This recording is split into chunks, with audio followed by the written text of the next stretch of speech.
ಬ್ಯಾಂಗ್ಳೂರಿನಲ್ಲಿ mutton ಹೆಸರಿನಲ್ಲಿ ರಾಜಸ್ಥಾನದಿಂದ supply ಆಗ್ತಾ ಇರೋದು ಮಾಂಸ. ಅದು ಕುರಿ ಮಾಂಸ ಇದ್ದೇ ಗೊತ್ತಿಲ್ಲ, ನಾಯಿ ಮಾಂಸ ಇದ್ದೇ ಗೊತ್ತಿಲ್ಲ.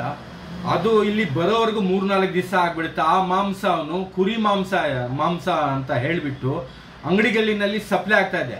ಆ ತೀರ್ಮಾನ ಫುಡ್ ಡಿಪಾರ್ಟ್ಮೆಂಟ್ ಮಾಡುತ್ತೆ, ಕುರಿ ಮಾಂಸ ಇದೆ, ನಾಯಿ ಮಾಂಸ ಇದೆ ಅಂತ. ಅದು ಇನ್ನೊಂದು ಫಸ್ಟ್ ಆಫ್ ಆಲ್ ಏನಂದ್ರೆ, ನಮ್ಮ ಮುಸಲ್ಮಾನರಲ್ಲಿ ನಾವು ಬೇರೆ ಹಲಾಲ್ ತಿನ್ನೋದು, ಜುಬಾ ಆಗ್ಬೇಕು, ಬಿಸ್ಮಿಲ್ಲಾ ಆಗ್ಬೇಕು, ಅದೇ ತಿನ್ನೋದು. ಅದು ರಾಜಸ್ಥಾನಲ್ಲಿ ಯಾರು ಗುಜ್ಜರ್ ಕಟ್ ಮಾಡ್ತಾ ಇದಾರಾ, ಇಲ್ಲಾಂದ್ರೆ ಮಾರಡುಗಲ್ಲಿ ಕಟ್ ಮಾಡ್ತಾ ಇದಾರ, ಯಾರು ಕಟ್ ಮಾಡ್ತಾ ಇದಾರೆ ಗೊತ್ತಿಲ್ಲ. ಆ ಮಾಂಸ ಹಲಾಲ್ ಇದ್ದೆ ಹರಾಮ್ ಅಂತ ಗೊತ್ತಿಲ್ಲ. ಆ ಮಾಂಸವನ್ನು ಇಲ್ಲಿ ನಮ್ಮ ಕರ್ನಾಟಕ, ನಾವು ಬ್ಯಾಂಗ್ಳೂರ್ ಜನಕ್ಕೆ ಅದು ತಿನ್ನಿಸ್ತಾ ಇದ್ದೀರಲ್ಲ, ಅದು ಆರೋಗ್ಯಕ್ಕೆ ತುಂಬಾ ಕೆಟ್ಟದ್ದು. ಹೆಲ್ತ್ ಪ್ರಾಬ್ಲಮ್ ಬರುತ್ತೆ. ಚಿಕ್ಕ ಮಕ್ಕಳು, ದೊಡ್ಡವರು ತಿಂತಾರೆ, ಮುದುಕರು ತಿಂತಾರೆ, ಎಲ್ಲರೂ ತಿಂತಾರೆ. ಅಂದ್ರೆ ಆ ಮಾಂಸವನ್ನು, ಅದು ಕುರಿ ಮಾಂಸ ಇದ್ರೂ ಅದು ನಮ್ಮ ಮುಸಲ್ಮಾನಕ್ಕೋಸ್ಕರ ಹರಾಮು. ಬ್ಯಾಂಗ್ಳೂರಿನಲ್ಲಿ ಮಟನ್ ಹೆಸರಿನಲ್ಲಿ ರಾಜಸ್ಥಾನದಿಂದ ಸಪ್ಲೈ ಆಗ್ತಾ ಇರೋದು ಮಾಂಸ. ಅದು ಕುರಿ ಮಾಂಸ ಇದ್ದೇ ಗೊತ್ತಿಲ್ಲ, ನಾಯಿ ಮಾಂಸ ಇದ್ದೇ ಗೊತ್ತಿಲ್ಲ.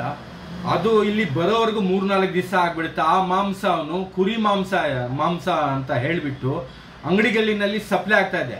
ಆ ತೀರ್ಮಾನ ಫುಡ್ ಡಿಪಾರ್ಟ್ಮೆಂಟ್ ಮಾಡುತ್ತೆ, ಕುರಿ ಮಾಂಸ ಇದೆ, ನಾಯಿ ಮಾಂಸ ಇದೆ ಅಂತ.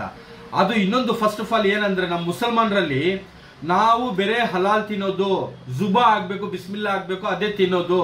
ಅದು ರಾಜಸ್ಥಾನಲ್ಲಿ ಯಾರು ಗುಜ್ಜರ್ ಕಟ್ ಮಾಡ್ತಾ ಇದಾರಾ, ಇಲ್ಲಾಂದ್ರೆ ಮಾರಡುಗಲ್ಲಿ ಕಟ್ ಮಾಡ್ತಾ ಇದಾರ, ಯಾರು ಕಟ್ ಮಾಡ್ತಾ ಇದಾರೆ ಗೊತ್ತಿಲ್ಲ. ಆ ಮಾಂಸ ಹಲಾಲ್ ಇದ್ದೆ ಹರಾಮ್ ಅಂತ ಗೊತ್ತಿಲ್ಲ. ಆ ಮಾಂಸವನ್ನು ಇಲ್ಲಿ ನಮ್ಮ ಕರ್ನಾಟಕ, ನಾವು ಬ್ಯಾಂಗ್ಳೂರ್ ಜನಕ್ಕೆ ಅದು ತಿನ್ನಿಸ್ತಾ ಇದ್ದೀರಲ್ಲ, ಅದು ಆರೋಗ್ಯಕ್ಕೆ ತುಂಬಾ ಕೆಟ್ಟದ್ದು. ಹೆಲ್ತ್ ಪ್ರಾಬ್ಲಮ್ ಬರುತ್ತೆ. ಚಿಕ್ಕ ಮಕ್ಕಳು, ದೊಡ್ಡವರು ತಿಂತಾರೆ, ಮುದುಕರು ತಿಂತಾರೆ, ಎಲ್ಲರೂ ತಿಂತಾರೆ. ಅಂದ್ರೆ ಆ ಮಾಂಸವನ್ನು, ಅದು ಕುರಿ ಮಾಂಸ ಇದ್ರೂ ಅದು ನಮ್ಮ ಮುಸಲ್ಮಾನಕ್ಕೋಸ್ಕರ ಹರಾಮು.